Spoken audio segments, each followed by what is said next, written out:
Welcome friends to your channel Fun with Pharmacy. This is your 7th video lecture of Organic Chemistry 3rd. आज का जो lecture है, इस lecture में हम लोग reaction of chiral carbon discuss करने वाले हैं। चलो स्टार्ट करते हैं अपना फन भरा सफर। Let's start with reaction of chiral molecule. जो कायरल मॉलिक्यूल्स हैं उसके साथ 3 टाइप की रिएक्शंस हो सकती हैं।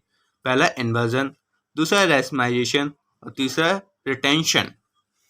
ठीक है, इन्वर्जन क्या होता है? सबसे पहले ये देखते हैं इन तीनों जो रिएक्शंस हैं वो डिफरेंस क्या है। इन्वर्जन मतलब होता है जैसे कि आपका कोई ऑप्टिकल एक्टिव कंपाउंड है वो ऐसा है, अब उसको पूरा उल्टा यानी कि उसका जो एक्शन है वो अपोजिट कर देना, यानी कि वो अगर वो लीवर रोटेटरी है तो उसको डेक्स्टर रोटेटरी कर देना।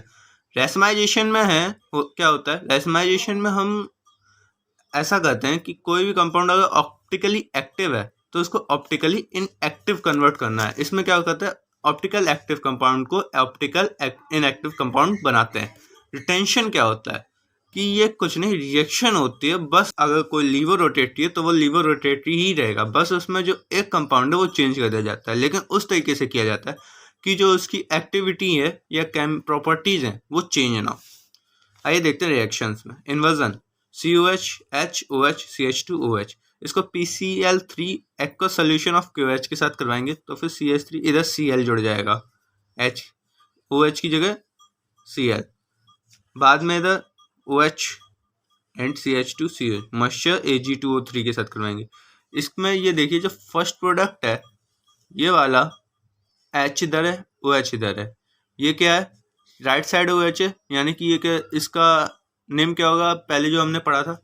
राइट साइड में क्या होता है, डेक्स्ट्रो रोटेटरी, यानी कि ये कैसे रोटेट हुआ है, ऐसे, यानी क्लॉकवाइज। ये कैसा रोटेट हुआ है, OH इधर है एंटी क्लॉकवाइज, ये क्या है, लीवर रोटेटरी। ठीक है, इन दोनों का जो नेचर है अल्टरनेटली चेंज हो गया ना। वैसे ये सेकेंड हमारा एग्जाम्पल CH3 C3H7 C2H5Br, इसको OH के साथ करवाएंगे तो फिर इधर जो इंटरमीडिएट बनेगा उसमें OH अटैच हो जाएगा पार्शियली और पार्शियली Br रिमूव हो जाएगा। इधर Br दोबारा अटैच है लेकिन OH है वो रिमूव हो गया, ट्रांजिशन स्टेट कहते हैं इसको। ठीक है, या इंटरमीडिएट भी कह सकते हैं। इसमें देखिए जो इस Br की पोजीशन है वो चेंज हो गई अल्टरनेटली और CH3 इस साइड आ गया। दूसरा racemisation, the process of formation of racemic mixture, यानी कि रेसमिक मिक्स। सबसे पहले तो ये देखते हैं कि रेसमिक मिक्सचर क्या होता है। रेसमिक मिक्सचर वो मिक्सचर होते हैं जिसमें हम लीवर रोटेटरी और डेक्स्टर रोटेटरी कंपाउंड हो उनको इक्वल अमाउंट में, इस तरीके के अमाउंट में लेते हैं कि जो वो है ऑप्टिकल एक्टिविटी शो ना करे, यानी ऑप्टिकली इनएक्टिव हो जाए। Racemic mixture are chemical substance which do not show any optical activity, यानी कि वो कोई भी ऑप्टिकल एक्टिविटी शो नहीं करते। These are the optically inactive compound. ये क्या होता है, ऑप्टिकली इनएक्टिव कंपाउंड होते हैं। ये ऐसे इस साइड, ये क्या करेगा, क्लॉकवाइज इसको रोटेट कर रहा है, ये अभी ऑप्टिकली एक्टिव है यानी कि डेक्स्टर रोटेटरी है। इसको केमिकली हम ऑप्टिकली इनएक्टिव करेंगे, इसकी H2O के साथ क्या करवाएंगे। ठीक है, तो फिर इसमें OH यानी ऑक्सीडेशन, ये रिएक्शन कौन सी है, ऑक्सीडेशन। इसमें OH इस साइड जुड़ जाएगा और OH ये अभी इधर की साइड शो कर रहा है। अब दोनों साइड OH जो इधर पहले से जुड़ा था इधर जुड़ गया, OH इस वाले पोजीशन पे O जुड़ गया। ठीक है, तो फिर ये इस साइड ये रोटेशन करवा, ये इस साइड रोटेशन कर, दोनों एक ही साइड करवा रहे, आपस में क्रॉस हो जाएगा जिसकी वजह से इसमें कोई भी रोटेशन शो नहीं करेगी। ठीक है, थर्ड है हमारा retention. In this reaction the optical active of compound are not changed.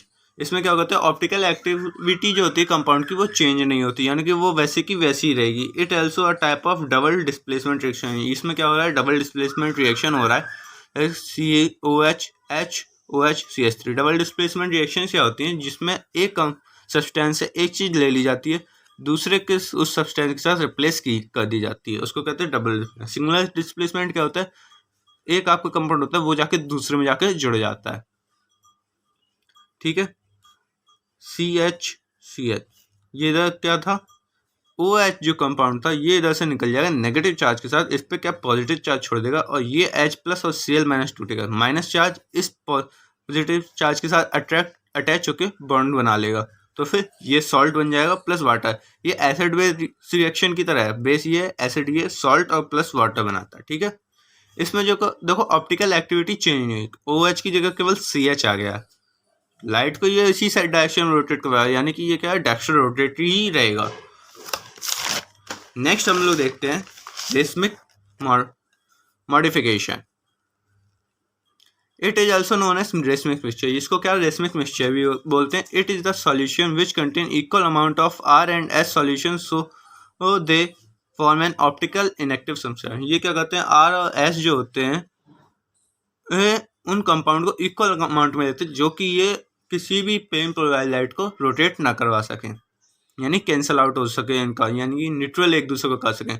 जैसे 50 ml हमने डी ऑप्टिकल एक्टिव ले लिया, 50 हमने L ऑप्टिकल एक्टिव ले लिया, तो फिर 100 ml हमारा बना DL complex optical inactive.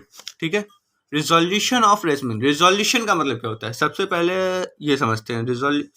In this process the conversion of optical inactive compound into active compound. इसमें क्या करते हैं, हम सबसे पहले ये सॉल्यूशन निकालते हैं कि किसी भी ऑप्टिकली इनएक्टिव कंपाउंड को ऑप्टिकली एक्टिव कंपाउंड में कैसे कन्वर्ट करें। ठीक है। सब मेथड्स ऑफ रिजोल्यूशन के कुछ मेथड्स होते हैं। पहला है formulation of diastereomers. Racemic mixture is related with a chiral agent which is a molecule that has a chiral center and the selectively interaction with one of enantiomer. This reaction results in the formation of two diastereomers which are stereoisomers that are not mirror image of each other. इसमें क्या करते हैं, सबसे पहले दो mixture होता है, उसमें जैसे कि इसमें क्या करते हैं, एक रेसमिक मिक्सचर लेते हैं, इसमें ऐसे कंपाउंड्स प्रेजेंट होते हैं जो एक दूसरे के मिरर इमेज नहीं होते हैं। ठीक है। उसको पास आउट, उसको कायरल एजेंट के साथ लेते हैं। कायरल एजेंट क्या करता है कि उनमें से अलग अलग कर देता है। जैसे कि इसका फंक्शन देखते हैं, जैसे कि हमने बहुत सारे स्क्रू ले लिए डिफरेंट शेप के। ठीक है। एक बोल्ट ले लिया। ठीक है। अब उन सभी स्क्रू को हम उस बोल्ट में लगा के देखेंगे, जो उस बोल्ट में लग जाएगा वो नीचे की साइड ले लेंगे, जो नहीं लग पाएगा वो ऊपर की साइड चला जाएगा। ठीक है। यानी कि उसके थ्रू जो पास आउट हो जाएगा वो नीचे की साइड, जो नहीं हो पाएगा वो ऊपर की साइड रह जाएगा, और ये अपना रिजल्ट सेपरेट हो जाएंगे दोनों चीज़ें, दोनों तरीके के स्क्रूज। उसी तरीके से ये काम करता है। एक रेसमिक मिक्सचर लेते हैं, कायरल एजेंट के साथ अगर वो बाइंड अप हो गया तो फिर वो नीचे, अगर नहीं हुआ बाइंड अप तो फिर वो ऊपर, यानी कि दोनों सेपरेट हो जाते हैं। ठीक है। लेकिन ये क्या इसमें खास बात होती है कि ये एक दूसरे की मिरर इमेज होगी। एक R है, एक S है, ये भी हो सकता है, ये दोनों RR हो सकता है, दोनों SS भी हो सकते हैं। ठीक है। फिर separation of diastereomers. The diastereomers can be separate using various techniques such as column chromatography, crystallization, distillation. ये डाइस्टेरियोमर्स की वजह से separation, the separation is based on the difference in their physical. इससे सेपरेशन कैसे होता है, फिजियोकेमिकल प्रॉपर्टीज के difference की वजह से, यानी कि कौन कौन सी फिजियोकेमिकल प्रॉपर्टीज डिफरेंट हो रही है उनकी वजह से ये होता है। सबसे क्रिस्टलाइजेशन। क्रिस्टलाइजेशन का टेक अ रेसमिक सॉल्यूशन। ये सब जो लिखा है वो आप पढ़ लेना, हम आपको ऐसे ही समझा जाए। जैसे कि ये मान लो दो चीज़ें हैं। ठीक है। सॉल्यूशन है किसी दो चीज़ों का। सबसे पहले इनको हम लेंगे रेसमिक मिक्सचर, क्योंकि इसमें दोनों चीज़ें डिफरेंस होती हैं। उसके बाद उसको कूल करेंगे। ठीक है। जिसकी वजह से क्रिस्टल फॉर्म हो जाए। अब जब दो अलग अलग चीज़ें, तो उनका जो क्रिस्टलाइज मेल्टिंग पॉइंट है, फ्रीजिंग पॉइंट है, बॉइलिंग पॉइंट है, सारी चीज़ें अलग अलग होंगी, यानी कि जो उनके क्रिस्टल्स बनेंगे वो भी अलग अलग शेप के बनेंगे। ठीक है। क्रिस्टल्स बन गए, उसके बाद उसको क्या करेंगे, फिल्टर करेंगे या सीव प्रोसेसिंग के थ्रू सेपरेट करेंगे। फिल्ट्रेशन में क्या होता है, ऊपर जो बड़े पार्टिकल्स हैं वो रह जाएंगे और नीचे छोटे पार्टिकल आ जाएंगे। वैसे ही सीव की में प्रोसेसिंग में होता है। अगर लेकिन सीव जो होनी चाहिए वो हमारे नैनो साइज की होनी चाहिए, यानी कि उसमें हम पार्टिकल साइज पहले देखना पड़ेगा कि क्या उनका पार्टिकल साइज, उसी के अकॉर्डिंग वो सीव नंबर लेंगे। ठीक है। फिर उसके बाद ये जो साइज है क्रिस्टल साइज, उसके बेस पे अलग हो गया। फिर उसके बाद दोनों चीज़ें लेंगे, जो ऊपर केक बचा है प्लस नीचे फिल्ट्रेट है उसको लेंगे। उसके बाद उसको सेंट्रीफ्यूज करेंगे, जिसकी वजह से डेंसिटी जो होगी, जिनकी डेंसिटी ज़्यादा होगी वो वॉल की तरफ भागेंगे, प्लस ऊपर की साइड से रिमूव हो जाएंगे, और जिनकी कम होगी वो अंदर की साइड रहेंगे। ठीक है। अंदर की साइड रहेंगे। ठीक है। जिसकी वजह से ये किसकी वजह से, डेंसिटी की बेस पे डिफरेंस होएगा। प्लस हम सबको फिर सेपरेटली ले लेंगे और देख लेंगे कि कौन सा सेम है, तो उनको आपस में मिला देंगे। इस वजह से ये सेपरेशन हो गया। फिर distillation, in this method the solution is separated on the basis of difference in there boiling point. इसमें क्या करते हैं, सेपरेशन करते हैं बॉइलिंग पॉइंट के डिफरेंस पे, डिस्टिलेशन यानी कि जैसे, और इसमें सबसे अच्छा क्या लेते हैं, फ्रैक्शनल डिस्टिलेशन ले लेते हैं। फ्रैक्शनल डिस्टिलेशन हमने पिछले फार्मास्यूटिकल इंजीनियरिंग में पढ़ा था क्या होता है। इसमें वेरी जो जिनका जो बॉइलिंग पॉइंट होता है बिल्कुल नज़दीक होता है, हल्का सा बिल्कुल डिफरेंस होता है, वो भी हम चीज़ अलग कर सकते हैं। हमारा जो तीसरा है वो है enzymatic resolution. This method using enzyme for resolution. ये डिफरेंस अलग करने के लिए इसमें हम क्या यूज़ करते हैं, enzyme. Residue mixture treated with enzyme, it convert only one compound into a product and one remains unchange. इसमें क्या करते हैं, एक कंपाउंड जो होता है वो तो चेंज हो जाता है, बट एक कंपाउंड जो होता है वो वैसा का वैसा ही रहता है। So we collect product separately and unreacted substance. इसमें क्या कहते हैं, जो हम प्रोडक्ट इसलिए है वो सेपरेटली कलेक्ट हो जाता है क्योंकि एक रिएक्ट कर चुका है, एक रिएक्ट नहीं किया है, या फिर अगर वो सेपरेटली नहीं हो रहा तो फिर जो एक रिएक्ट कर जाता है उसकी प्रॉपर्टीज है वो बहुत ज़्यादा चेंज हो जाती है, जिसकी वजह से डिस्टिलेशन या सिंपल फ्रैक्शनल डिस्टिलेशन या किसी बाकी जो मेथड्स होते हैं उनकी वजह से हम इनको अलग कर सकते हैं। This method is used in pharmaceutical industry to produce chiral carbon. ये एंजाइमेटिक रिसोल्यूशन है, ये सबसे ज़्यादा यूज़ होता है फार्मास्यूटिकल इंडस्ट्री में कायरल कार्बन प्रोड्यूस करने में। अगला हमारा क्रोमेटोग्राफिक रिजोल्यूशन। आपको ध्यान है क्रोमेटोग्राफी हमने एनालिसिस में भी पढ़ी थी। Take an solution passing through an column. ये सबसे पहले हम सॉल्यूशन लेंगे जो कि पास करेगा कॉलम से, which contain chiral stationary phase, जो कि कॉलम लिए होगा अपने साथ कायरल स्टेशनरी फेज को। ये both molecules of D and L react with chiral stationary phase differently, यानी कि जो मॉलिक्यूल्स होते हैं वो कायरल जो स्टेशनरी फेज होते हैं उसके साथ अलग अलग रिएक्ट करते हैं। जैसे कि वो बोल्ट है जो आपको पहले एग्जांपल बताया था, कुछ ही स्क्रू जो है उसके साथ बाइंड अप कर सकते हैं, कुछ नहीं करेंगे, जो नहीं करेंगे वो सेपरेट हो जाएंगे, जो बाइंड अप करेंगे वो सेपरेट हो जाएंगे। ठीक है, उसी बेसिस पे ये क्रोमेटोग्राफिक सॉल्यूशन रिजोल्यूशन भी वर्क करता है। नेक्स्ट हमारा chemical resolution. In this method we can chemical for resolution like acid and base. इसमें जो एसिड बेस रिएक्शन जैसे कि आपको दिखाई थी वैसे ही है। इसमें हम क्या करते हैं, इसमें हम चेंज नहीं करते हैं बल्कि एसिड या बेस उसमें मिला के उसकी जो ऑप्टिकली इनएक्टिव कंपाउंड है उसको ऑप्टिकली एक्टिव बनाते हैं। जैसे कि इधर हमने बेस मिला लिया NH3, H रिमूव हुआ, NH3 NH2 पॉजिटिव इधर ऐड हुआ। ठीक है, तो फिर ये इसकी ऑप्टिकल एक्टिविटी शो होने लगी। नेक्स्ट हमारा last topic, second last topic, asymmetric synthesis. These are the synthesis which are used to synthesize and chiral molecule. ये क्या होती है, ये सिंथेसिस होती हैं जो कि कायरल मॉलिक्यूल्स को जो होती है प्रोड्यूस करती हैं। ये किनकी मदद से, कुछ रिएक्शंस जैसे मैकेनिकल प्रोसेस होती है, एंजाइमेटिक प्रोसेस होती है और केमिकल प्रोसेस होती है। ओके, सबसे पहले इसका एग्जांपल पायरुविक एसिड का अगर हम रिडक्शन करवाएंगे तो फिर हमें ऑप्टिकल एक्टिव कंपाउंड, जो पायरुविक एसिड है ये कायरल कार्बन तो है नहीं, ठीक है, लेकिन ये ध्यान रखिए फ्रेंड्स, जरूरी नहीं अगर कोई कंपाउंड कायरल हो तो फिर वो ऑप्टिकल एक्टिविटी शो भी करे। ठीक, जैसे कि आप रेसिमिक मिक्सचर में ही देख लेते हैं कुछ, या फिर वैसे ऑप्टिकल इनएक्टिव कंपाउंड में देख लेते हैं। इसमें देखिए ये कार्बन में सब चीज़ें अलग हैं, ठीक है, ये कायरल कार्बन है, इस कार्बन में भी सब चीज़ें अलग हैं, ये भी कायरल कार्बन है, बट ये ऑप्टिकल एक्टिविटी शो नहीं करता है। ठीक है,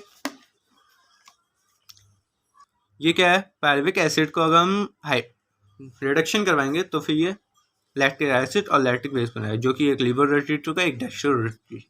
लीवर रोटेटरी ये वाला है, ये dextro rotatory L and D। Okay, अब जो रिएक्शंस हमने देखी थी इसमें एक होता है पार्शियल एसिमेट्रिक सिंथेसिस, दो टाइप्स की होती है, पार्शियल एसिमेट्रिक सिंथेसिस और दूसरा होता है एब्सोल्यूट एसिमेट्रिक सिंथेसिस। इनको हम पढ़ेंगे लेकिन किस पेज में, डिफरेंस की वजह, क्योंकि डिफरेंस की वजह पे चीज़ें हमें ज़्यादातर याद होती है। जैसे कि हाँ, कंपैरिजन मान लीजिए ज़्यादा अपनी फैमिली में होता ही था, उसकी वजह से चीज़ें ज़्यादा दिमाग में घुसती रहती है, उसकी आदत पड़ी हुई है। चलो इसी बेसिस पे इनको भी पढ़ लें। The process of formulation of optical active compound, जो प्रोसेस होती है ऑप्टिकल एक्टिव कंपाउंड की फॉर्मुलेशन की, उसको हम एसिमेट्रिक सिंथेसिस बोलते हैं, वो आपको पता ही था, जो अभी पहले बताया था। फिर नेक्स्ट हम पढ़ते कुछ नहीं बात। In this less favourable chiral molecules is form. जो ये रिएक्शंस होती है इसमें जो कायरल मॉलिक्यूल्स होता है वो कम बनता है, यानी कि कायरल मॉलिक्यूल्स बनता है, यानी कि जो उसकी ऑप्टिकल एक्टिविटी है वो कम से होती है। क्यों से होती है? जब आपके पास दोनों जो हों दोनों चीज़ें प्रेजेंट है, लीवर रोटेटी और डेस्टर रोटेटी, ठीक है, बस थोड़ा सा डिफरेंस हो तो ऑप्टिकल एक्टिविटी कैसी होगी? कम सो। अगर आपके पास ओनली एक चीज़ हो तो ऑप्टिकल एक्टिविटी उस सॉल्यूशन की ज़्यादा सो होगी। Okay, note all the possible center are converted into chiral. इसमें क्या होता है, सभी जो पॉसिबल सेंटर होते हैं वो सभी कायरल कार्बन में कन्वर्ट नहीं होते, ठीक है। जैसे कि ये एग्जांपल ले लिया COH COH CH3 C2H। ये कायरल कार्बन नहीं है क्योंकि दोनों तरफ COH लगा है। अगर हम इसकी ब्रूसीन के साथ CO2 ब्रूसीन के साथ हीट करवाएंगे तो फिर क्या बनेगा? CH3 C2H5 COH, ठीक है, ये कायरल कार्बन है, ये भी कायरल कार्बन है, ठीक है। नेक्स्ट हम लोग देखते हैं absolute asymmetric synthesis, the synthesis of formation of chiral molecule compound which are optically active. इसमें क्या करते हैं, हम ऐसे कंपाउंड बनाते हैं जो ऑप्टिकली एक्टिव हो प्लस कायरल भी हो, सॉरी कायरल भी हो प्लस ऑप्टिकल एक्टिव भी हो। The chemical reaction that induce the creation of perforation chirality in the chemical reaction that include the creation of preferential chirality in a symmetric environment for symmetric reaction। ये कुछ नहीं है, ये बस यही बता रखा है कि इसमें क्या होता है कि हम एक कंपाउंड के ऊपर ज़्यादा जोर देते हैं। कोई एक कंपाउंड हमारा बनेगा ऑप्टिकल एक्टिव, या तो वो लीवर रोटेटिव का डेस्टर रोटेटिव का, बनते दोनों हैं लेकिन जो दूसरा होता है वो बहुत कम अमाउंट में बनता है और एक होता है वो बहुत ज़्यादा अमाउंट में बनता है, ठीक है। जैसे कि ये रिएक्शन है C4H9 C4H9, ये कायरल कार्बन तो है नहीं क्योंकि इधर जो है इस साइड कुछ नहीं लगा, प्लस इधर डबल बॉन्ड है। डबल बॉन्ड जब कायरल कार्बन का मतलब क्या, सिंगल बॉन्ड से 4 डिफरेंट एटम जुड़े होने चाहिए, ठीक है। इसको रिएक्ट करवाएंगे OSO4 के साथ H2O प्लस BuOH के साथ, तो फिर ये कायरल कार्बन देगा क्योंकि इसमें H इधर है, OH इधर है, इधर सिंगल बॉन्ड से इस कंपाउंड से जुड़ा है और C4H9 इधर है, ठीक है। वही सेम इधर, प्लस ये ऑप्टिकल एक्टिविटी भी शो करेगा क्योंकि ये रोटेट करेगा इसको इस साइड, ये इस साइड, ठीक है। ये ऐसा घूम रहा है यानी कि एंटी क्लॉकवाइज घूम रहा है, तो फिर ये कौन सा होगा? एंटी क्लॉकवाइज में क्या? तो चलिए फ्रेंड्स, आज का फन स्टार्ट करते हैं। सबसे पहले आपको बताना पड़ेगा कि ग्लूकोज होते हैं उसमें कितने कायरल कार्बन होते हैं।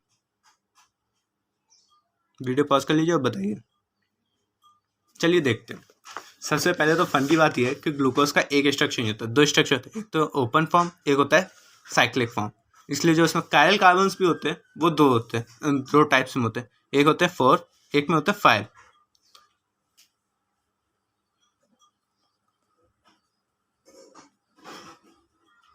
5। ओके, 1 2 3 4, ओके, 4 कायरल कार्बन है। इसमें कितने? 1 2 3 4।